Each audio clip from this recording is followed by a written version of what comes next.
The subject many people had already been talking about across Canada landed on Parliament Hill yesterday as two Liberal MPs were suspended, accused of personal misconduct. And more stories about questionable behaviour on the Hill emerged. So lots to talk about. Chantal is in Montreal, Bruce is in Ottawa, and Andrew is in Toronto. So, Andrew, we heard today the NDP leader, Tom Mulcair, saying that his female MPs making these allegations about misconduct by their Liberal colleagues was supposed to stay a private matter, that they weren't even warned that Justin Trudeau was going to go so public with this and name them.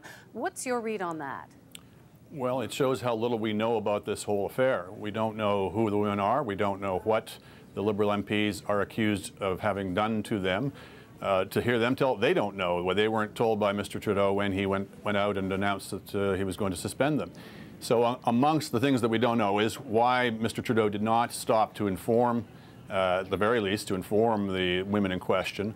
There's so many mysteries around this to begin with.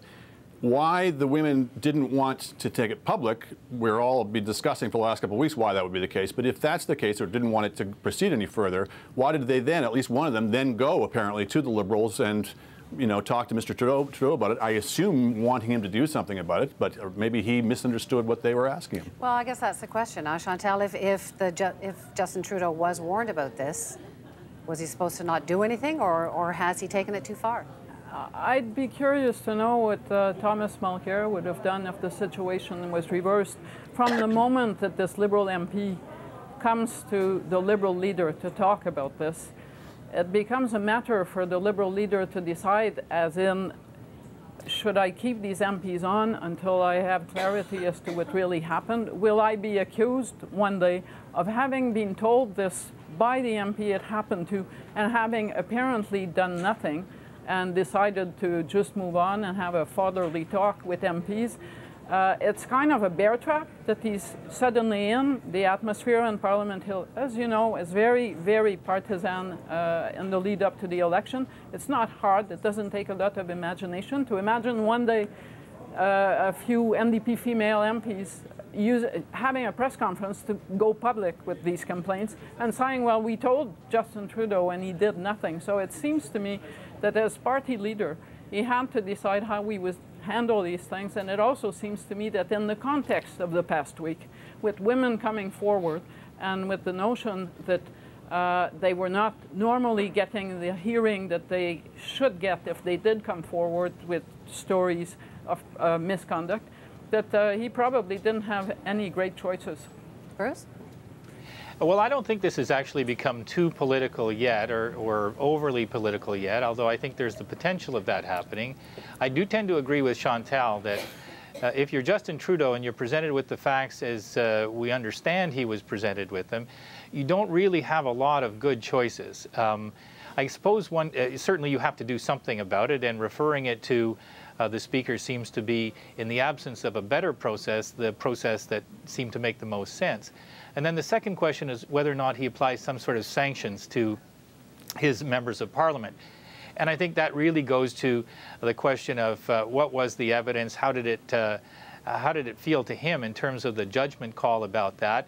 But once he decided that there needed to be some sanctions, it was inevitably going to be the case that this had to be public, which obviously put some risk, I think, for the women who had experienced these incidents, that they would become known. But I think there has been a pretty good effort on the part of the Liberals, at least to this point, to maintain a high degree of discretion and confidentiality about that. Well, but to the point of making it impossible for observers to form any kind of reasoned judgments about this. We don't know how serious this case is. We don't know whether we're talking about an asinine remark all the way up to sexual assault. It's somewhere in between, presumably, but nobody knows. So it makes it hard for us to judge the actions of the players in this, since we don't know what they're reacting to. Somebody somewhere at some point has got to come out and tell the public what this is about. Well, I think that's true, but wouldn't you agree, Andrew, that the best way to do that, at least in the first instance, is to offer the opportunity for there to be a private, confidential discussion of the facts?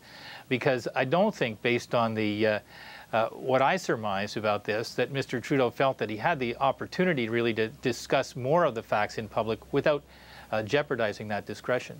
Yeah, but let's agree that you know, those two MPs that were suspended as candidates and as MPs are now left out to dry, right?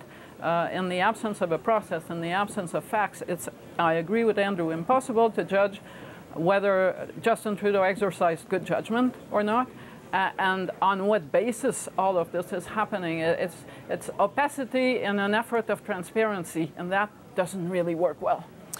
I want to talk about the broader issue here. We don't know yet what the alleged misconduct was here, but if it is sexual harassment of some kind, I want to get a sense whether that all of you have been on the Hill for years. Chantal, you wrote a column about being there back in the late 70s. I was there in the 80s, very much a boys' club.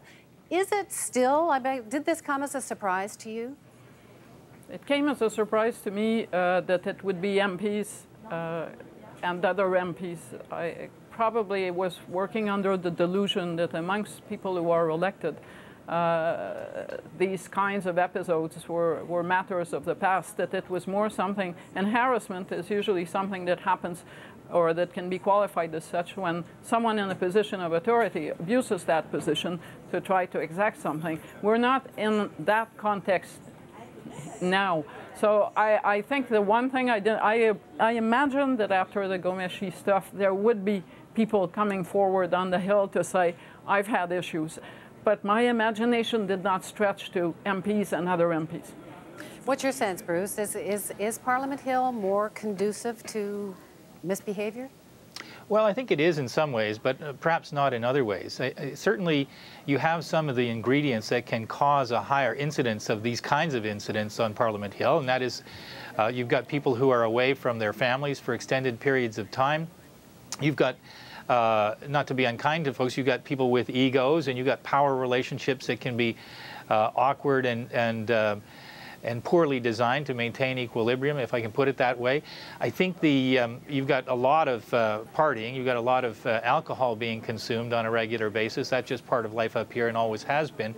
And so all of those factors do at least put in place some conditions for higher incidence rates, although we don't really have any ability to kind of measure that, or we don't know what we would be comparing it to.